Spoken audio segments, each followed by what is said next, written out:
Ada orang yang memimpin revolusi dengan senjata, ada yang memimpin dengan pidato, tapi ada satu orang yang dianggap begitu berbahaya hanya karena ia berpikir, mengapa sebuah rezim sampai takut pada seorang intelektual yang bahkan tidak memegang senapan?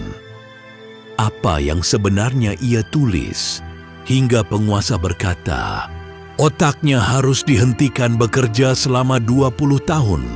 Hari ini kita membahas seorang pemikir yang mungkin tidak sering disebut di ruang publik, tetapi gagasannya diam-diam membentuk dunia modern.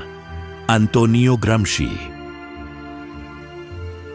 Gramsci lahir di Italia pada akhir abad ke-19. Ia bukan bangsawan, bukan jenderal, bukan tokoh dengan latar kehidupan yang gemerlap. Tubuhnya rapuh sejak kecil, kesehatannya lemah, dan hidupnya jauh dari kenyamanan. Tetapi justru dalam tubuh yang lemah itu, lahir pikiran yang sangat tajam. Ia hidup di masa ketika Italia sedang bergolak. Ketimpangan sosial tinggi, kelas pekerja tertindas, dan ide-ide revolusi beredar di udara Eropa. Di tengah arus besar itu, muncul figur seperti Benito Mussolini yang membawa gelombang fasisme. Negara berubah, kekuasaan menjadi keras. Kritik dianggap ancaman. Gramsci bukan sekadar pengamat. Ia menulis, ia berbicara, ia mengorganisasi, tetapi yang membuatnya berbeda bukan sekadar keberpihakannya pada kaum tertindas, melainkan cara ia memahami kekuasaan. Menurutnya, kekuasaan tidak hanya bertahan dengan kekerasan. Kekuasaan bertahan karena ia berhasil membuat orang-orang yang dikuasai percaya bahwa sistem yang ada adalah wajar, normal, bahkan benar.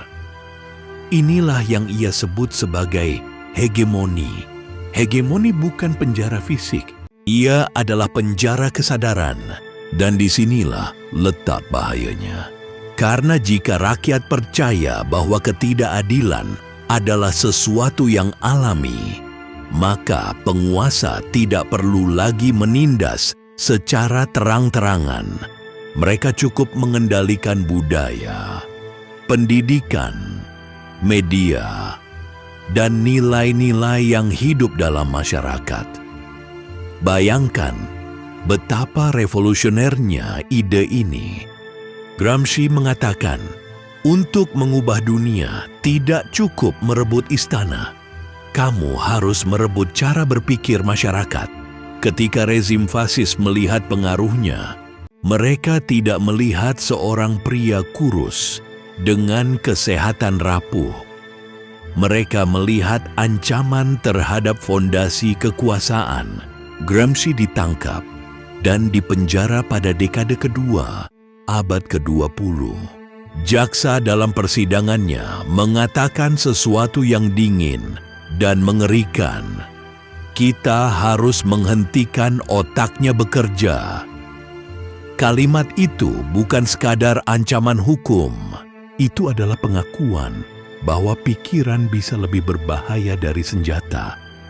Di penjara, kesehatannya memburuk, tubuhnya melemah. Tetapi pikirannya tidak berhenti.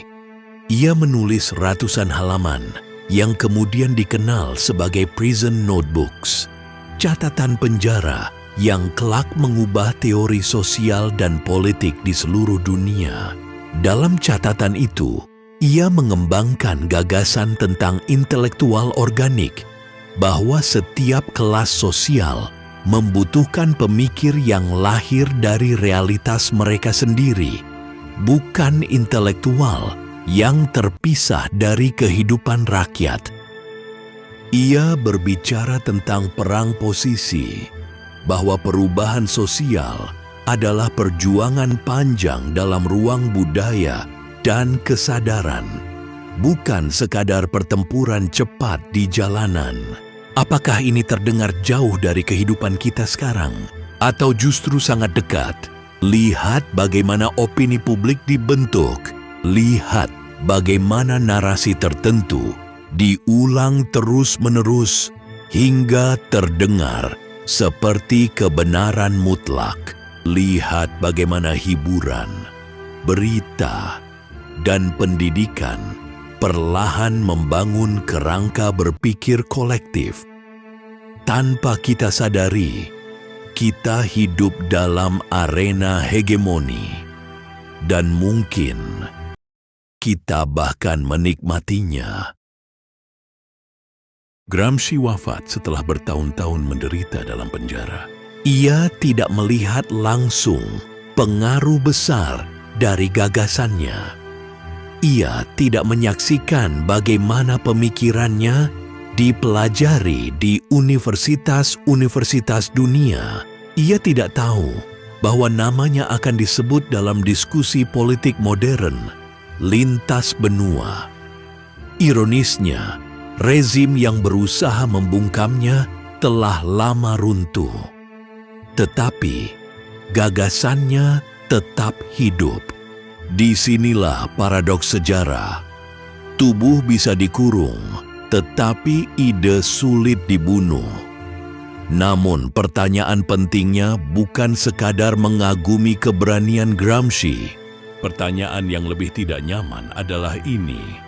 Jika hegemoni bekerja lewat budaya dan kesadaran, apakah kita cukup kritis terhadap nilai-nilai yang kita anggap normal?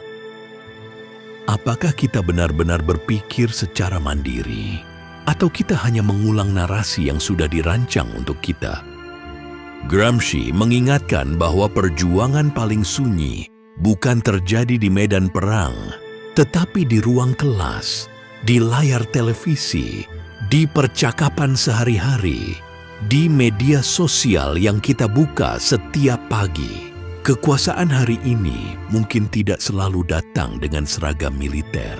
Ia datang dengan algoritma, dengan tren, dengan opini populer. Dan jika kita tidak sadar, kita bisa menjadi bagian dari hegemoni itu sendiri, tanpa pernah merasa dipaksa. Gramsci pernah menulis kalimat yang mengguncang banyak orang. Pesimisme intelektual, optimisme kehendak. Artinya, kita harus jujur melihat realitas sekeras apapun, tanpa ilusi. Tetapi kita tidak boleh kehilangan kehendak untuk berubah. Mungkin inilah warisan terbesarnya. Bukan sekadar teori tentang hegemoni, tetapi keberanian untuk tetap berpikir ketika berpikir dianggap berbahaya.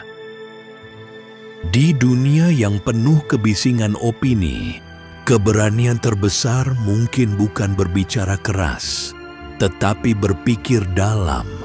Dan jika benar bahwa kekuasaan bertahan lewat cara kita melihat dunia, maka setiap dari kita memegang peran bukan sebagai korban pasif, tetapi sebagai subjek yang mampu mempertanyakan. Apakah kita akan terus menerima narasi yang ada, atau mulai membedahnya? Jika pemikiran seperti ini membuka sudut pandang baru bagi Anda, tuliskan pandangan Anda di kolom komentar. Apakah hegemoni masih relevan di era digital? Bagikan video ini kepada mereka yang peduli pada cara kerja kekuasaan. Dan ikuti channel Danyun Sakagiri untuk pembahasan reflektif yang menggali akar, bukan hanya permukaan.